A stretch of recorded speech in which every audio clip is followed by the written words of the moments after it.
प्रिय विद्यार्थियों नमस्कार। आज की ऑनलाइन क्लास में आपका हार्दिक स्वागत है। प्यारे विद्यार्थियों, चैप्टर संख्या अपना 8 चल रहे हैं, कार्बन एवं इसके यौगिक, और इसमें अपना टॉपिक चल रहा था बहुलक। और बहुलक में कौन सा ले रहे थे हम? संश्लेषित बहुलक। संश्लेषित बहुलक के बहुत सारे एग्जाम्पल हैं, जैसे कृत्रिम रेशे, कृत्रिम रेशों के अलावा प्लास्टिक, संश्लेषित रबर। तो हम अध्ययन कर रहे थे प्लास्टिक। पीछे की ऑनलाइन क्लास में हमने कुछ प्लास्टिक के बनने की अभिक्रिया हमने पढ़ी थी, तो आज की ऑनलाइन क्लास में भी हम प्लास्टिक का अध्ययन करते हैं। तो देखो, अगला जो अपना प्लास्टिक है वो है पान। पान की फुल फॉर्म है पॉलीएक्रिलोनाइट्राइल, जो एग्जाम में काफ़ी बार पूछी जाती है, और पान का ही दूसरा नाम है आरलोन।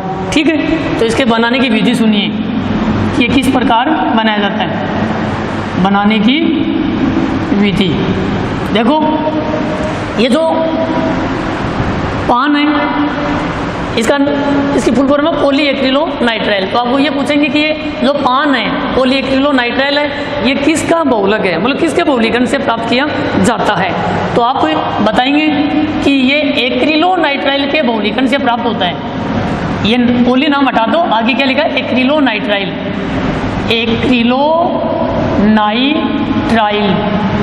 एक्रिलोनाइट्राइल के बहुलीकरण से क्या प्राप्त होता है? पान प्राप्त होता है। पॉलीएक्रिलोनाइट्राइल प्लास्टिक प्राप्त होता है। तो इसकी रिएक्शन देखिए, इसका फॉर्मूला क्या है?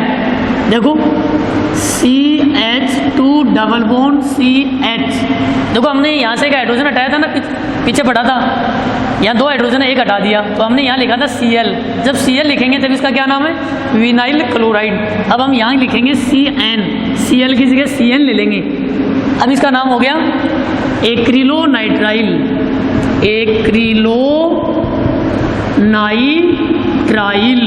ठीक है, यह इसको बोलते हैं, इसका दूसरा नाम है विनाइल साइनाइड।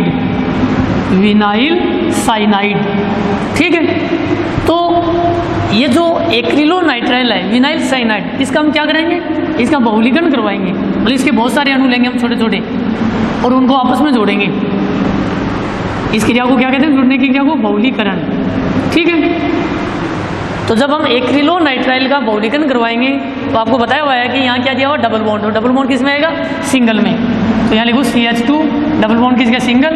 CH, नीचे क्या लिखा? CN।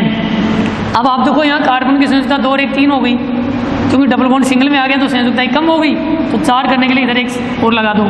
इधर देखो 1 2 और 3, 1 इधर लगाओ 4। मतलब डबल बॉन्ड जब सिंगल में आएगा तो दोनों साइड में सिंगल बॉन्ड लगाने पड़ेंगे।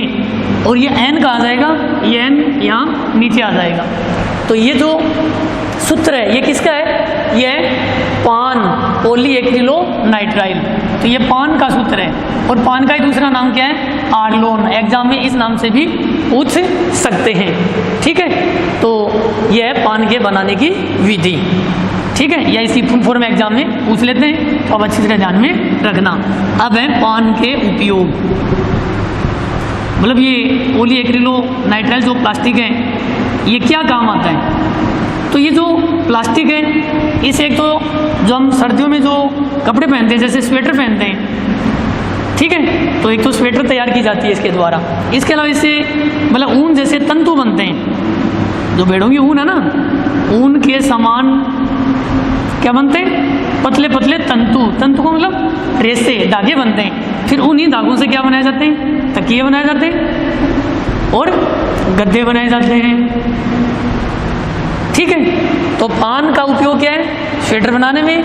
ऊन के समान जो तंतु बनते हैं, मतलब पतले धागे बनते हैं, उन धागों से तकिए और गद्दे भी तैयार किए जाते हैं। तो यह है अपना प्लास्टिक पान, जिसका अन्य नाम है आरलोन। ठीक है, अगला देखिए। अगला जो प्लास्टिक है पान के बाद में, चौथा जो प्लास्टिक है वो आता है अपना पॉलीस्टाइरीन। कौन सा? पॉलीस्टाइरीन। देखिए, चौथा प्लास्टिक पॉलीस्टाइरीन। ठीक है, तो आपको पूछेंगे कि पॉलीस्टाइरीन जो प्लास्टिक है ये किसका बहुलक है? ये किसके बहुलीकरण से बनता है? तो आप लिखेंगे यह स्टाइरीन का बहुलक है। पॉली हटा दो, आगे लिखा स्टाइरीन।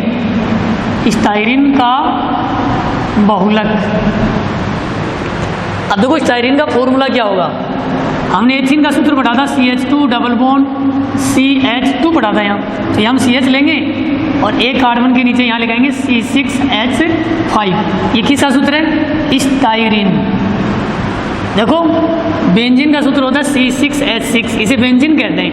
इसमें और इस सूत्र में क्या डिफरेंस है? देखो इसमें 6 हाइड्रोजन है और इसमें देखो 5 है, यहाँ एक हाइड्रोजन कम हो गया है, ठीक है। तो वैसे ये बेंजीन भी है, तो इसका दूसरा नाम है विनाइल बेंजीन। विनाइल बेंजीन भी कहते हैं इसको। स्टाइरिन का दूसरा नाम क्या है? Vinyl benzene. अब इसका हम क्या करेंगे? बहुलीकरण करवाएंगे। यहाँ लिखो प्रोक्साइड, प्रोक्साइड की उपस्थिति में, ठीक है। तो इसके कितने अणु लेंगे?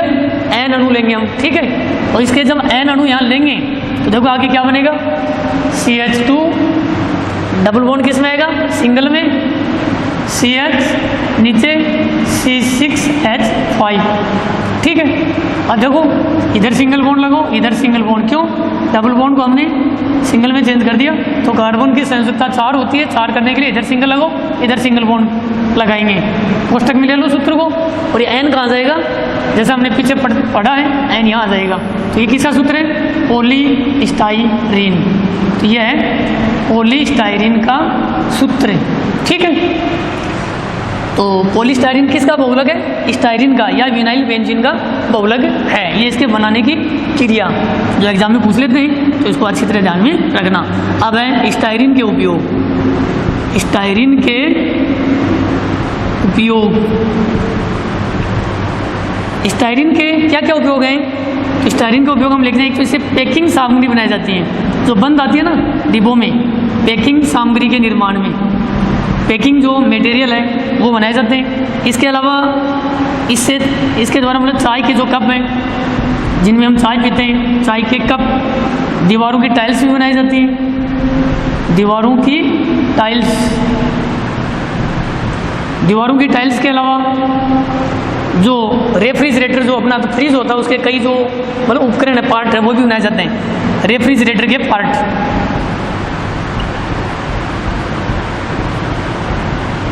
मतलब रेफ्रिजरेटर होता है उसके कई हिस्से हैं, जो उपकरण पुर्जे हैं, वो भी पॉलीस्टाइरीन के द्वारा बनाए जाते हैं। तो ये हैं स्टाइरीन के मतलब पॉलीस्टाइरीन के उपयोग जो प्लास्टिक है, ठीक है।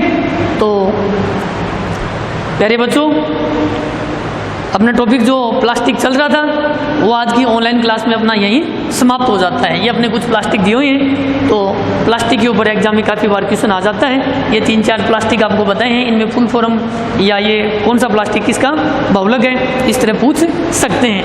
तो आपको प्रतिदिन जो वीडियो दिया जाता है मतलब डाला जाता है या होमवर्क दिया जाता है, तो वीडियो को भी आप प्रतिदिन सुने ध्यान से, और जो होमवर्क दिया जाता है उसको अपनी नोटबुक में करते रहिए। और होमवर्क करने के बाद होमवर्क को आप अपने ऐप पे वापस सबमिट किया करो, ताकि आपका होमवर्क लगातार चेक होता रहे।